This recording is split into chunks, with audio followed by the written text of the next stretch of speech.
Saudações, amigos e ouvintes da Palavra de Deus. Quero trazer uma mensagem, querido, para abençoar o teu coração nesta manhã.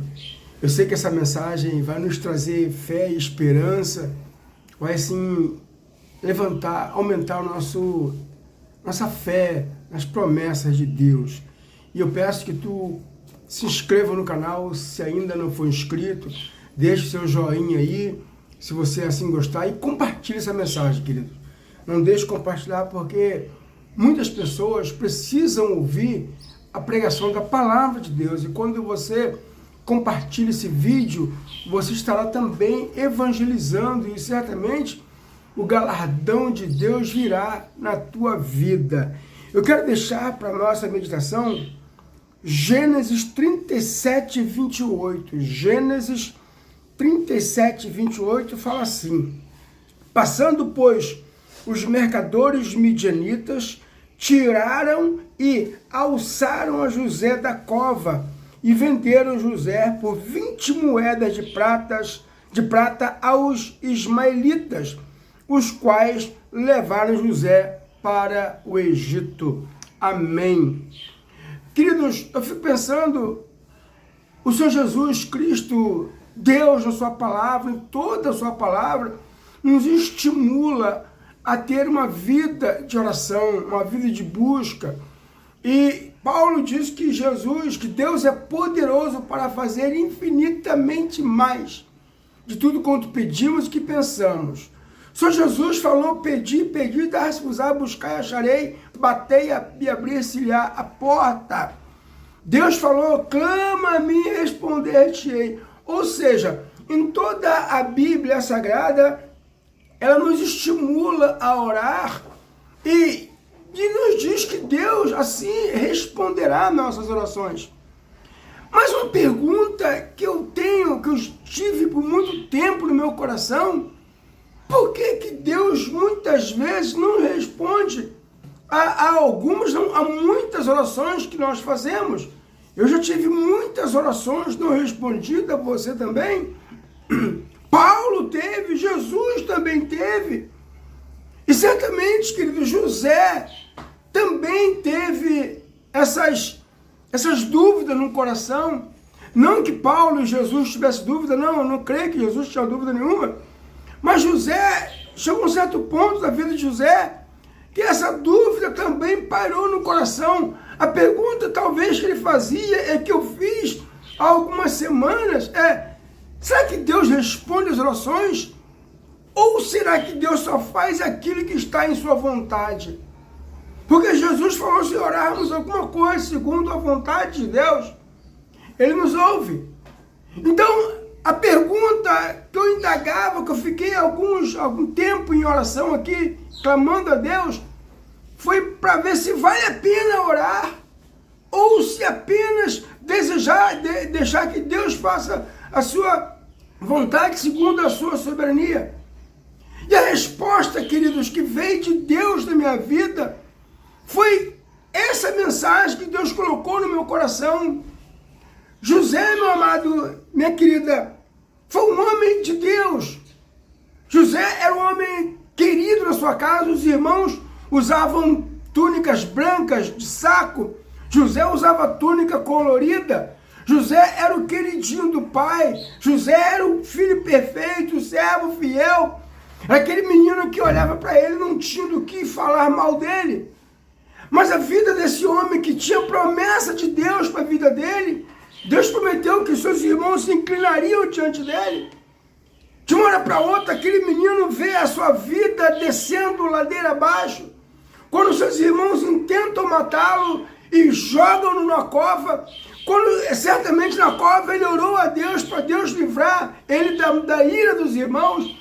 Quando os irmãos o vendem, queridos, eu acredito que no trajeto de onde ele estava até o Egito, foi um trajeto de clamor, um trajeto de luta espiritual, um trajeto de muitas orações. E Deus, meu amado, minha querida, não respondia a tais orações. E José ficando cada vez mais distante da sua terra, da sua pátria, da sua família, chegando no Egito, queridos, eu acredito que as orações de José, elas não cessaram. José sempre confiou na graça, no poder de Deus. Mas tem vezes, querido, que essa nossa confiança, ela vai se minguando. Quando você ora e não vê resposta, não vê mudança. Assim era a vida de José. Até que José foi elevado a uma posição de destaque na casa de Potifar. E ele pensou, Deus está me ouvindo, mas a oração de José não era para ser exaltado no Egito, era para voltar para Canaã, para sua terra. E Deus não trazia uma palavra para José, uma resposta. O silêncio de Deus naquela questão era tremendo. Deus abençoava, Deus prosperava, Deus usava ele era um instrumento de Deus no Egito, mas a oração dele era, eu quero voltar para Canaã, para a terra do meu pai. Queridos, e a vida de José, como estava boa, socialmente dizendo, agora fica pior, porque por fidelidade a Deus e a seu patrão, seu servo, seu senhor, ele é jogado numa masmorra. Agora José fica ali 2 anos na cadeia, 2 anos, cerca de 2 anos na prisão. Deus abençoando, ele achando graça dentro do mundo, a chave do cárcere estava na mão dele. Mas a pergunta que José tinha no coração, a dúvida, será que Deus está ali nessa minha situação? Será que Deus não se preocupa comigo?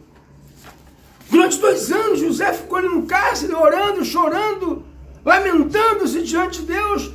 Perdia o sono, perdia a fome, de angústia, de saudade dos pais, dos irmãos, da sua casa, dos cultos que ele fazia a Deus em família.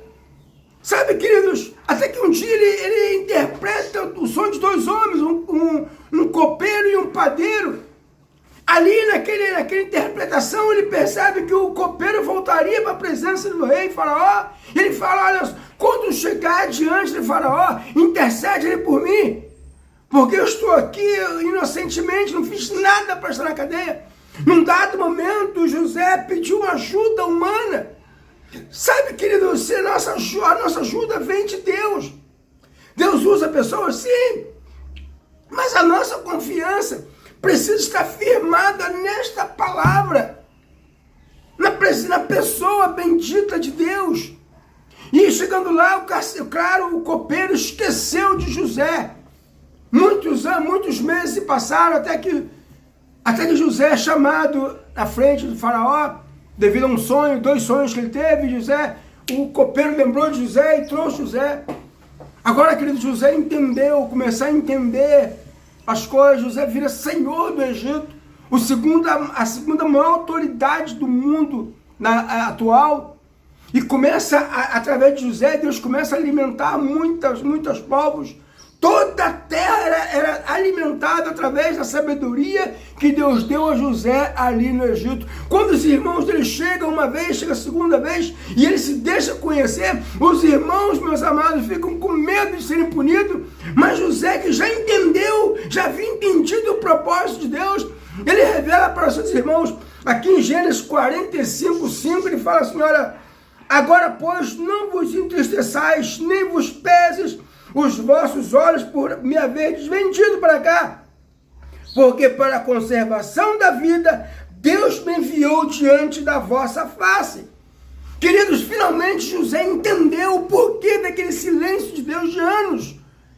Deus não respondia que ia trazê-lo de volta para Canaã, porque Deus tem um propósito específico para José. Deus sabia que lá na frente uma fome ia assolar toda a terra, e José, com sua fidelidade, sabedoria, temor a Deus, ele conseguiria ser um instrumento de Deus para alimentar toda a nação e preservar a vida da família, a promessa que Deus fizera a Isaac, a Abraão e também a Jacó.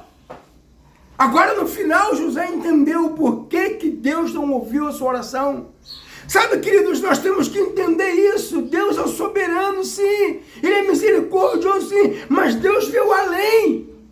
Talvez Deus não está respondendo a sua oração hoje, porque você quer isso, quer aquilo, quer outra coisa, eu quero também. Só que Deus tem um propósito, meu querido. No final você vai entender que o silêncio de Deus, a negativa de Deus de responder a tais orações é para um bem específico para mim e para você. Ele falou para Israel, lá em Jeremias, olha bem, sei os pensamentos que tem a vosso respeito, é pensamento de paz e não de mal, para vos dar o fim que desejais. Então o povo do Egito, de Israel, estava sendo levado cativo para a Babilônia, de uma terra distante, vivia de escravidão. Mas Deus falou, mesmo assim eu tenho um pensamento de paz.